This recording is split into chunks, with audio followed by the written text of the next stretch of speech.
स्वर्गवासी माँ बाप के सोने के सिक्के। बहुत समय पहले की बात है। दशरथपुरी नामक गांव में दिया बहुत समय से अकेले रह रही थी। दिया के माता पिता का देहांत बहुत सालों पहले ही हो गया था, जिस वजह से दिया अपने घर का खर्चा और अपने पेट पालने के लिए खुद ही अकेले दम पर पैसे कमाया करती थी। दिया को हमेशा से ही पार्लर का काम करना बहुत पसंद था, जिस वजह से दिया पार्लर का काम सीखती है और फिर उसी पार्लर में जॉब करने लगती है। धीरे धीरे दिया के पास कुछ पैसे इकट्ठे हो जाते हैं। दिया उन पैसों से अपने घर में पार्लर का कुछ सामान जैसे फेशियल किट, आईब्रो बनाने वाला धागा, वैक्स हीटर, ये सारी चीज अपने घर पर लाकर रख लेती है, ताकि संडे के दिन जब उसके पार्लर की छुट्टी हो तो वो अपने घर से ही कुछ कस्टमर को अटेंड कर सके और डायरेक्ट पैसा कमा सके। इस बात से बेखबर उसके मालकिन उसे बहुत लाड प्यार से रखती थी, क्योंकि दिया शुरुआत से उसके यहाँ पर काम कर रही होती है। ऐसे ही दिन बीत रहे थे। संडे के दिन दिया अपने घर से बाहर मार्केट में जाती है और पार्लर का कुछ सामान खरीद रही होती है कि तभी उसे अपनी मालकिन मार्केट में मिल जाती है। नमस्ते मालकिन, आज आप मार्केट में आई है? तुझे तो पता ही है, शादी का सीजन चल रहा है और बहुत सारे कस्टमर वैक्स फेशियल कराने आते हैं और यही सामान मेरे पास कम था, इसलिए मैं फेशियल किट और वैक्स लेने आई हूँ। लेकिन तू क्या कर रही है इस मार्केट में? वो मेरे घर में भी शादी का सीजन आ रहा है और घर में कोई होता नहीं है जिससे मैं कह दूं, और वो सामान ले आई, इसलिए संडे का दिन था तो मैं खुद ही मार्केट में आ गई। मुझे अपने लिए हेयर ऑयल, वैक्स और मेहंदी लेनी है। दिया अपनी मालकिन के सामने सारी बातें घुमा देती है और वो सारा सामान अपने लिए बताकर बात खत्म कर देती है और वहाँ से सामान लेकर घर पहुँचती है। दिया बहुत ज्यादा सीधी होती है, जिस वजह से लोग उसका फायदा उठाते हैं। घर पहुँचती ही दिया के घर में पड़ोस की 2 आंटी आती है। दिया बेटा, मेरे घर में मेरी बेटी की शादी है और शादी से पहले बहुत सारी रस्में होती है, जैसे हल्दी, मेहंदी, और तुझे तो पता ही है हम इतना पैसा नहीं लगा सकते कि हम अपनी बेटी का सारा पार्लर का काम बाहर से करवाएं। इसलिए तू ही मेरी बेटी की शादी में उसका फेशियल, वैक्सिंग और जो भी एक दुल्हन करवाती है वो कर दियो। आंटी, आपको तो पता ही है कि मैं जॉब करती हूँ। संडे की वजह से मैं आज बाहर मार्केट में सामान लेने गई थी, लेकिन मैं हमेशा फ्री नहीं होती। अगर आपको काम करवाना है तो मैं ये सारा काम रात को कर सकती हूँ। दिया की बातें सुनकर दिया की पड़ोस की आंटी थोड़ा बहुत सोचती है और फिर आपस में बातें करके दिया से कहती है, बेटा, हम चाहते हैं कि तुम ही हमारी बच्ची का मेकअप करो, मेहंदी लगाओ और जो भी एक दुल्हन करवाती है, और हम इसके अच्छे पैसे तुम्हें देंगे। नहीं आंटी, आपसे किस बात के पैसे लेने, आप तो मेरी आंटी की तरह हो। हाँ मेरी गुड़िया, एक तू ही तो है जो हमें समझती है। 5 दिन बाद मेरी बेटी की शादी है और तुझे अभी से मेरी बेटी के लिए समय निकालना पड़ेगा और देर रात तक तुझे घर में बाकी और लोगों का भी ध्यान रखना होगा, मेरा कोई भी रिश्तेदार नाराज ना हो जाए। दिया की पड़ोसन आंटी बहुत ज्यादा चालाक और तेज होती है, जिस वजह से वो दिया को बातों में उलझाकर उससे फ्री में सारे काम करवाने के लिए हाँ करवा लेती है। इसके बाद दिया समझ जाती है कि वो सारा काम करेगी, लेकिन उसका उसे 1 भी रुपया नहीं मिलेगा। दिया पार्लर जाती, पार्लर से फ्री होकर जब शाम को घर वापस आती तो अपनी पड़ोसन के घर चली जाती। वहाँ जाकर पड़ोसन आंटी की बेटी प्रिया का फेशियल करती, फिर इसी तरह अगली रात जाती तो फुल बॉडी वैक्स करती। ये सारे काम बहुत ज्यादा कठिन थे जो दिया को अकेले ही करने पड़ रहे थे। ये सब काम करके दिया थक जाती और थोड़ा बहुत खा पी कर अपने घर सो जाती। अगले दिन हल्दी और मेहंदी का फंक्शन होता है। दिया सुबह तैयार होकर पार्लर के लिए निकल रही होती है कि तभी पड़ोसन आंटी उसे रोक लेती है। बेटा, आज तो पार्लर मत जा, क्योंकि आज तो हल्दी और मेहंदी का फंक्शन है और ये सारा काम तुझे ही करना है। आंटी, आप मुझे किसी भी काम का पैसा नहीं दे रही। आंटी, आप मुझे किसी भी काम का पैसा नहीं दे रही हो और न ही आपने अपना सामान दिया। आपने ऑलरेडी मेरा बहुत समय खराब कर दिया है। मैं रात को ही आ सकती हूँ और तो और मेरी जॉब का पैसा कटेगा वो अलग। मैं इतना लॉस नहीं होने दे सकती अपना। वैसे तो तू अपने आप को मेरी बेटी कहती है और अब तू पीछे हट रही है। दिया जैसे तैसे बातें घुमाकर अपने पार्लर के लिए निकल जाती है और अपने पार्लर में पहुंचकर काम संभालती है। रात को थक हार कर अपने घर वापस आती है और अपनी पड़ोसन आंटी के घर चली जाती है।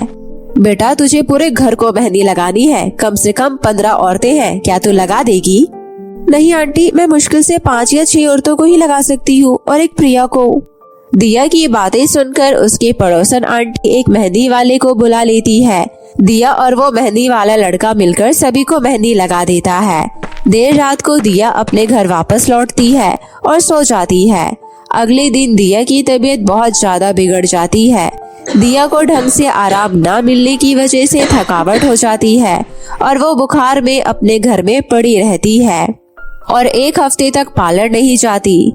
उसी बीच उसकी पार्लर वाली मालकिन दिया के घर के आसपास आती है और उसे पता चलता है कि दिया रात दिन यहाँ पर शादी का काम कर रही है और जिस वजह से थक हार के उसकी तबीयत खराब हो गई। ये सब सुनकर मालकिन गुस्से में आ जाती है और इस वजह से उसकी पार्लर वाली मालकिन दिया की जगह कोई और लड़की रख लेती है। कुछ दिनों बाद जब दिया ठीक होकर अपने पार्लर पहुँचती है तो वो देखती है कि उसकी जगह कोई और लड़की काम कर रही है। तभी दिया अपनी मालकिन से कहती है, मालकिन आप मेरी जगह कोई और लड़की को कैसे रख सकती हो? आपको तो पता है मैं आपके यहाँ बहुत छोटी उम्र से काम कर रही हूँ। यहाँ पर काम करने के अलावा मेरे पास और कोई काम नहीं है और मैं यहाँ काम करके अपनी रोजी रोटी चला रही हूँ।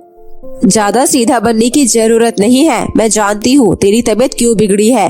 तूने इतनी मेहनत करी है कि अपने पड़ोसन आंटी के यहाँ शादी का काम संभाल लिया और रातों रात उनके घर बैठकर मेहंदी लगाई, जिस वजह से तुझे आराम करने को नहीं मिला, इसलिए तेरी तबीयत खराब हो गई। हाँ मैंने उनके यहाँ पर काम किया है लेकिन मुझे इसका 1 पैसा नहीं मिला। पड़ोसन आंटी मेरे पड़ोस में रहती है जिस वजह से मुझे उनका सारा काम मुफ्त में करना पड़ा। अरे मुझे कहानी मत सुना, मुझे तुझसे कोई काम नहीं कराना और मैंने तेरी जगह कोई और लड़की रख ली है। अब तू मेरे यहाँ पर काम करने नहीं आएगी और न ही मुझे तेरी जरूरत है। तूने मेरे साथ धोखा किया है और पीछे से तूने पैसा भी कमाया है। दिया की तबीयत अभी ढंग से ठीक भी नहीं हो पाई थी कि उसे नौकरी से निकाल दिया जाता है और उसकी कोई बात नहीं सुनी जाती है। दिया अपना घर खर्च पार्लर में काम करके चला रही थी और अब उसके पास किसी प्रकार की कोई जॉब नहीं रहती, जिस वजह से दिया के हालात और ज्यादा बिगड़ जाते हैं और दिया घर में पड़े पड़े अपने घर चलाने के बारे में सोच रही होती है। हे भगवान, हम सीधे लोगों के साथ गलत क्यों होता है? मैंने तो काम का 1 रुपया तक नहीं लिया और मेरे मालकिन को लगता है कि मैं पीछे से कमाई कर ली। और तो और उन्होंने मेरी एक बात नहीं सुनी और मुझे काम से निकाल दिया। अब मैं क्या करूँगी? मेरा क्या होगा? दिया ये सब सोच रही होती है और रो रही होती है। तभी पास में दीवार पर लगी हुए फोटो में से उसके स्वर्गवासी माता पिता की फोटो में से आवाज आती है, मेरी प्यारी बेटी, तुमने अपना क्या हाल बना रखा है। सुनो, उठो और मेरे पास आओ। माँ, आप कहाँ से बोल रही हो? मेरे सामने आओ, मुझे ऐसे मत तड़पाओ। मैं सच में आपसे मिलना चाहती हूँ। ये दुनिया बड़ी जालिम है, यहाँ पर गरीब इंसान की कोई इज्जत नहीं करता। और तो और मेरी मालकिन ने मुझे अपनी बात रखने भी नहीं दी और काम से निकाल दिया। माँ, मुझे आपसे मिलना है।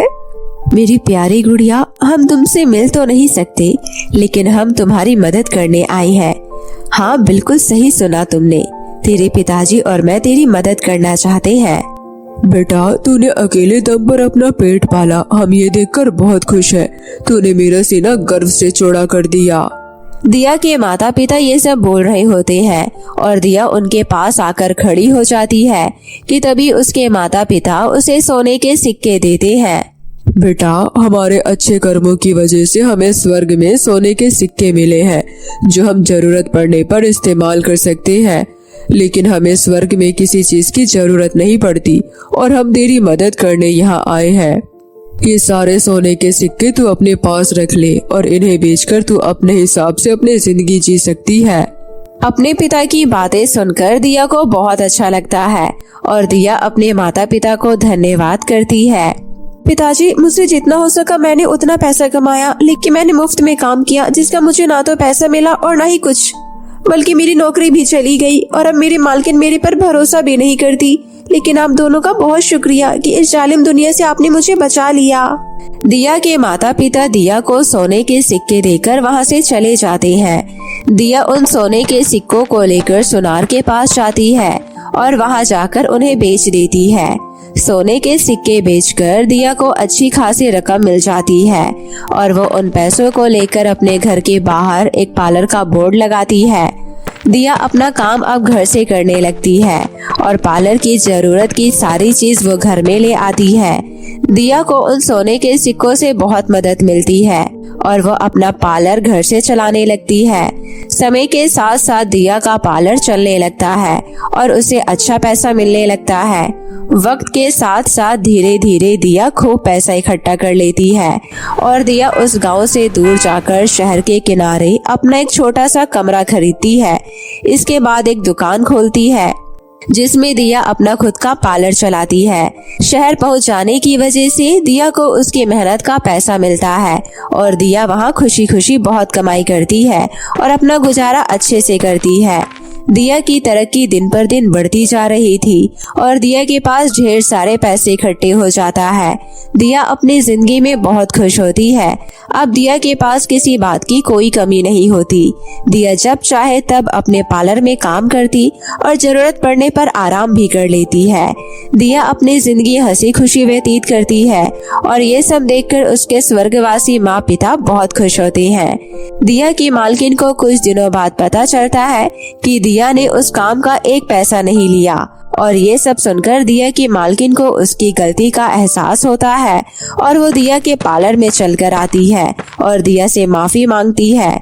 ये सब देखकर दिया अपनी मालकिन को माफ कर देती है, लेकिन अब दिया का खुद का पार्लर होता है, इसलिए दिया को अपनी मालकिन के आगे गिड़गिड़ाने की जरूरत नहीं होती। दिया की तरक्की देखकर दिया की मालकिन भी बहुत खुश होती है और दिया को आशीर्वाद देकर वहाँ से चली जाती है और दिया हंसी खुशी रहने लगती है। किसी गांव में सभी लोग हंसी खुशी से रह रहे थे। उसी गांव में थोड़ी दूर पर एक बाजार लगता था। बाजार में जितेंद्र अपनी रेहड़ी पर सब्जी बेचता था। वहीं जितेंद्र से थोड़ा दूर सुरेश नाम का एक आदमी भी सब्जी बेचता था। जितेंद्र सुबह अपने खेत से सब्जियां तोड़ता और फिर शाम को बाजार में बेचने जाया करता था। सब्जी ले लो, सब्जी ताजा ताजा सब्जी ले लो, गाजर ले लो, मूली ले लो, सीताफल ले लो, टमाटर ले लो, ले लो ले लो, ताजा ताजा सब्जी ले लो। आ गया आपके इलाके में ताजा और सस्ती सब्जी वाला, सब्जी ले लो। जितेंद्र की सब्जी की रेहड़ी पर बहुत ग्राहक जमा हो जाते हैं और सभी लोग जितेंद्र से सब्जी खरीदने लगते हैं। इस बात से सुरेश को बहुत गुस्सा आता है। अगर मैंने जल्द ही इस जितेंद्र का कुछ नहीं किया तो मुझे गांव छोड़कर जाना होगा, परंतु मैं गांव छोड़ना नहीं चाहता। इसके लिए मुझे कुछ ऐसा करना होगा जिससे इसको बिजनेस में घाटा हो जाए और मेरी जगह ये गांव छोड़कर जाए। सुरेश जितेंद्र को गांव से भगाने की प्लानिंग कर रहा था। तभी वहां पर कुछ लोग सब्जी लेने आते हैं। सुरेश गुस्से में उन्हें वहां से भगा देता है। इसके बाद वो सभी लोग भी जितेंद्र की रेहड़ी पर सब्जी लेने चले जाते हैं। कुछ देर बाद सुरेश की पत्नी शांति वहां आ जाती है और कहती है, अरे तुम यहाँ पर खड़े खड़े मक्खी मारते रहते हो। तुम्हारे पास सब्जी बेचने के अलावा कोई दूसरा काम भी नहीं है, परंतु उसमें भी तुम अच्छे से मन लगाकर काम नहीं करते हो और खड़े खड़े बस मक्खी मारते रहते हो। जितेंद्र की रेहड़ी पर देख रहे हो कितनी भीड़ है। अरे तो भाग्यवान, इसमें मैं क्या कर सकता हूँ। जो लोग जितेंद्र की रेहड़ी पर सब्जी लेने जाते हैं, मैं तो हर बार कोशिश करता हूँ जिससे लोग ज्यादा से ज्यादा मेरी दुकान पर आए, परंतु पता नहीं क्यों लोगों को जितेंद्र की रेहड़ी पर जाने की आदत हो गई है। इतना सब कुछ करने के बाद भी भोले क्यों बन रहे हो? जब से तुमने सब्जी का काम शुरू कराया तब से लेकर आज तक तुमने कभी ग्राहक से अच्छे से बात नहीं करी और ऊपर से तुम 1-2 दिन पुरानी सब्जियों को बहुत महंगे दाम पर बेचते हो, परंतु जितेंद्र की सब्जियां उसके खेत की ताजी सब्जियां होती है। अरे भाग्यवान, तुम्हें नहीं पता, वो अपने खेत में खुद सब्जियां उगाता है, इसलिए उसे सस्ते में पड़ जाती है, परंतु हमारे पास तो खेत है ही नहीं और अगर मैं जितेंद्र की तरह ताजी सब्जियां लाऊंगा तो वो हमें बहुत महंगी पड़ेगी। देखो जी, मैं सब जानती हूँ, अब इस तरह बहाना बनाने से कुछ नहीं होगा। पहले तो आपके कारनामे ही ऐसे हैं और फिर दूसरों की गलती बताते हो। अब तो ज्यादा बोल रही है, चुपचाप यहाँ से निकल जा। एक तो सुबह से बोरी नहीं हुई और ऊपर से तू मेरा दिमाग खराब कर रही है। जब देखो मेरा दिमाग खराब करने के लिए मुंह उठाकर आ जाती है। सुरेश गुस्सा करके अपनी पत्नी शांति को वहाँ से भगा देता है। सुरेश रात में अपनी रेहड़ी लेकर घर की ओर आ रहा होता है। तब भी वो जितेंद्र के बारे में ही सोच रहा था। इस तरह कुछ दिन ऐसे ही बीत जाते हैं। परंतु अब सुरेश का पारा हाई हो जाता है और वो एक दिन कुछ गुंडों के पास जाता है और उनसे कहता है, कालू दादा की जय हो। दादा, मुझे आपसे कुछ काम था। दरअसल मेरी सब्जी की रेहड़ी के बगल में एक जितेंद्र नाम का सब्जी वाला लगाता है। उसकी सब्जियां इतनी ताजी और सस्ती होती है कि कोई भी ग्राहक मेरे पास सब्जी लेने नहीं आता।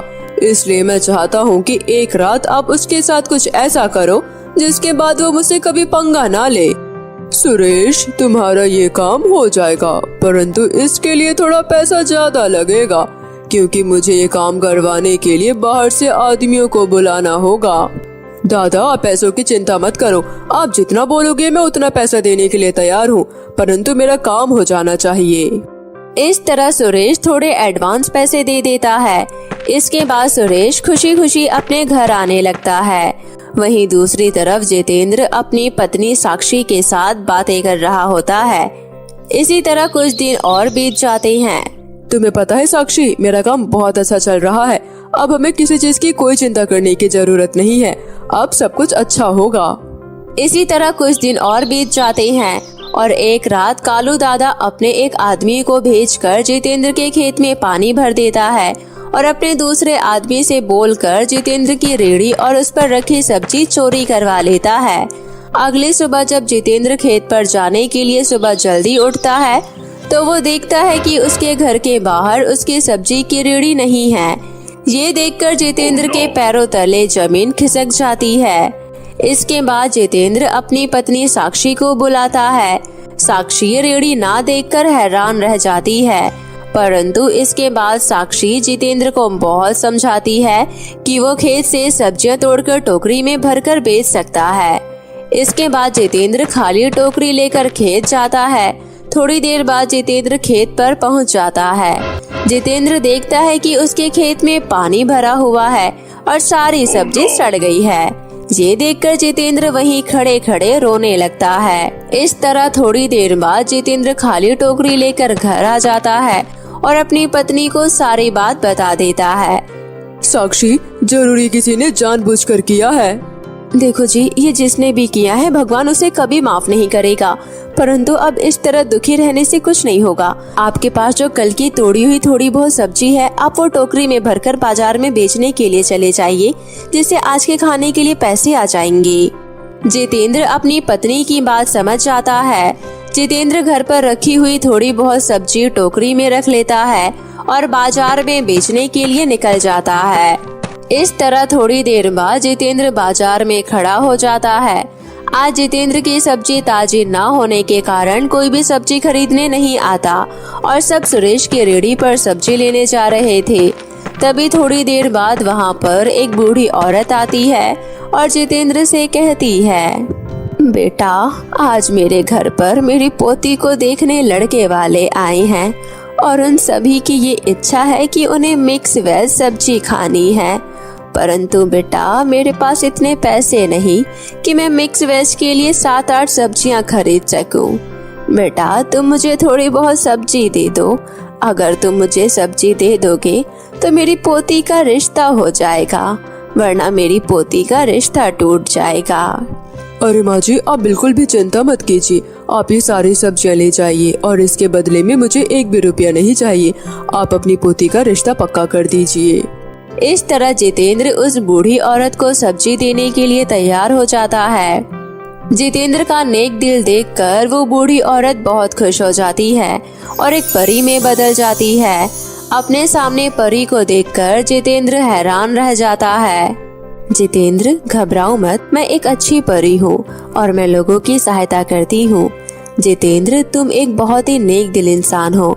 मुझे परी लोग से यहाँ तुम्हारी परीक्षा लेने के लिए भेजा गया था और तुम इस परीक्षा में सफल हो गए हो, इसलिए मैं तुम्हारी सहायता करना चाहती हूँ।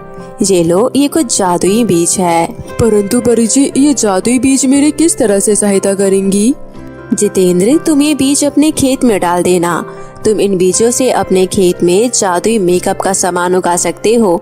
वो मेकअप का सामान लोगों की त्वचा को अच्छा बनाएगा, जिससे लोगों को तुम्हारा मेकअप का सामान इस्तेमाल करने की आदत हो जाएगी, जिससे तुम्हारी ज्यादा कमाई होगी। परंतु एक बात का ध्यान रखना, अगर तुम्हारे अलावा ये बीज किसी और ने उगाए उसके साथ बहुत बुरा होगा। परी जितेंद्र को वो बीज दे देती है। जितेंद्र परी का धन्यवाद करता है। इसके बाद जितेंद्र अपनी सब्जी के साथ वो बीज भी घर ले आता है। आज जितेंद्र बहुत खुश था। वो अपनी पत्नी को सारी बात बता देता है। जितेंद्र की पत्नी को उसकी बातों पर यकीन नहीं होता और वो हंसी में टाल देती है। जितेंद्र वो बीज लेकर अपने खेत पर पहुंच जाता है। इसके बाद जितेंद्र वो सभी बीज खेत में डाल देता है।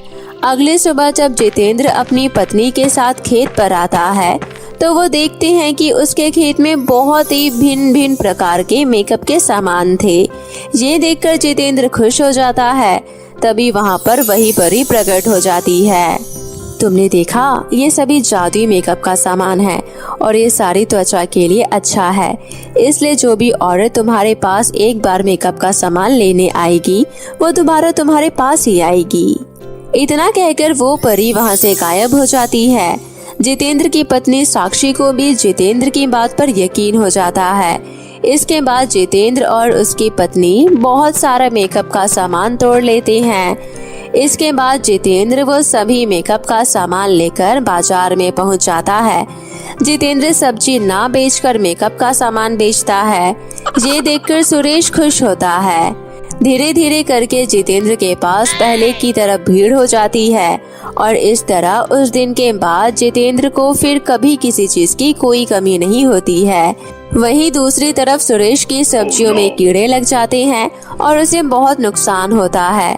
कुछ महीनों बाद जितेंद्र एक बहुत बड़ी मेकअप के सामान की फैक्ट्री शुरू करता है और खुशी से रहता है।